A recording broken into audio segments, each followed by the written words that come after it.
Hey guys, what's up? It's the AthaSpades here. Welcome back to the channel. If you're new, welcome to the channel.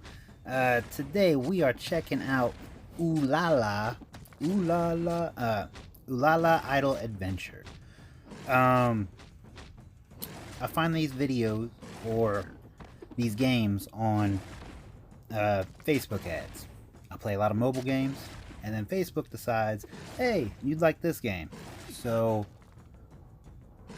this game was advertised to me, and at first I thought this is just a generic Pokemon knockoff, and that's what they are trying to sell. Now, they are trying to sell it, but that is not what this game is at all. So when you start off, you pick your season. That's not a server, that's a season. Okay, so pick the newest one. I'll explain why in a little bit. But then you get to pick your character. Those are 4 different characters. I didn't know that at the beginning. I just picked the first one, and I thought you could switch through, which you really can't. You have to kind of back out with that arrow. I didn't know that. I thought it was a little swipey thing. Anyway, I picked the archer. That was the one I was going to pick at the beginning anyway, so I wasn't that, distraught about it. So the game starts, opens up. The first thing I will say is there is no tutorial in this game. That means that you are going to start off behind. It tells you, hey, you can do this, but not, hey, you should do this, or hey, this is how you progress in the game. So right now, this is the game right here. They give you no direction, no nothing. And it took a little bit of clicking around to figure out what I was supposed to do. So your character starts going. You got 3 other people with you.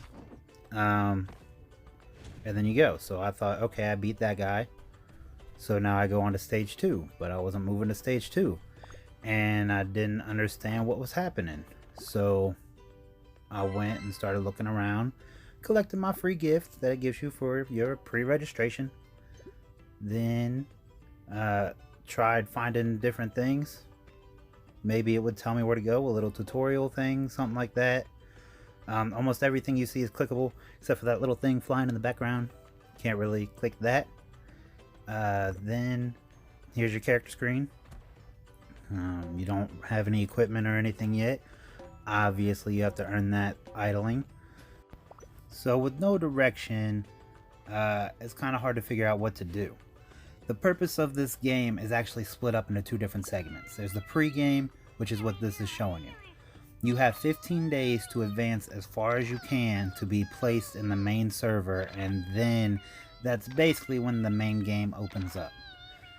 It'll give you a bi-daily, I guess would be the word for it,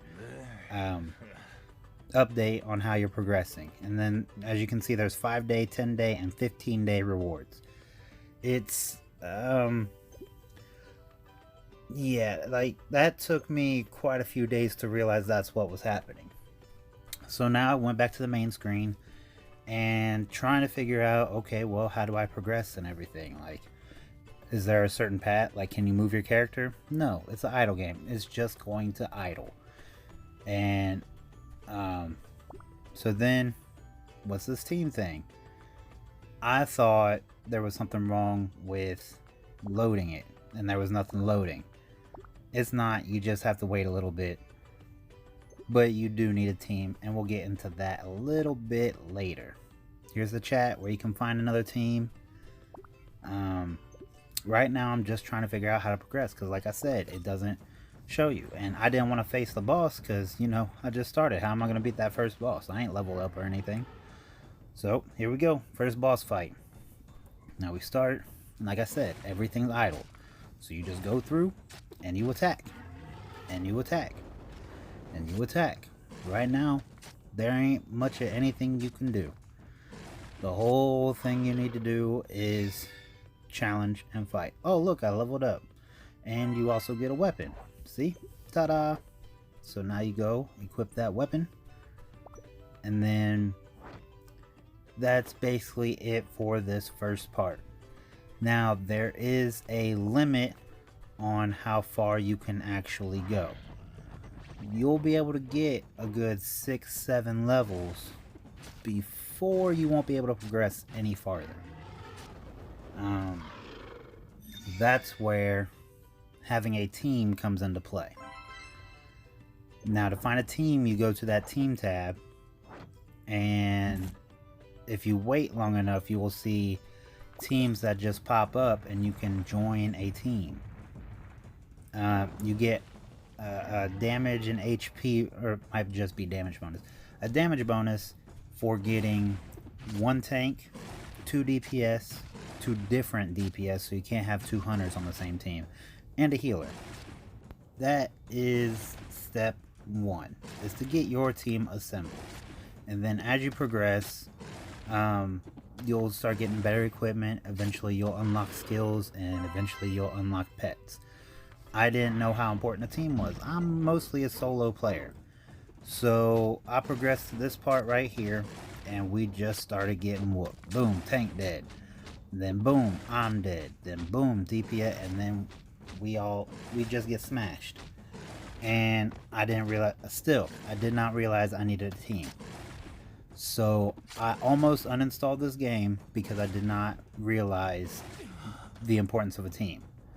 I stopped playing it for about an hour, hour and a half or so, and then when I logged back in, I was leveled up, and then somebody said, hey, join my team. So I don't know how they found me, but they did.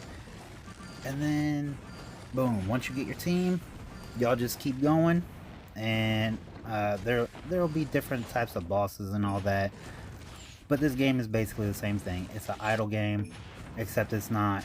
You sit there and you wait to be able to challenge the next boss. You can challenge boss after boss after boss, but eventually you're going to hit a wall, and you're going to need to wait and level up. Or because your team doesn't have to be online at the same time, so they just need to upgrade their skills or their gear or something like that. So once you hit a wall, that's when you can either switch characters or just log off and play something else for a little bit. This doesn't make you sink your time into it. And I appreciated that about this game. Yeah, it gets a bit repetitive and a bit monotonous, but in the beginning you are pushing to get to a certain point. So as long as you keep your mind on that goal, I don't know. It's an idle game. It's an idle game, and you get Pokemon following you. And they have, of course they have different, elemental attributes, and they add different things, and there's multiple things that make you stronger. So I mean, it's not terrible, and I definitely don't feel like this game is play to win either. I felt very competitive not paying a dime. I was better than 95% of the people playing for an hour a day, not spending a dime. So it's not pay to win, it's an idle game. You get sweet Pokemon. I mean, there isn't much more to say about it. Yeah. Well, I am the AthaSpades. Thank you for watching, everybody. Please like and subscribe. Share if you're feeling froggy. Maybe leave a little comment if there's a game you want me to check out for you. And I will see y'all in the next video. Peace.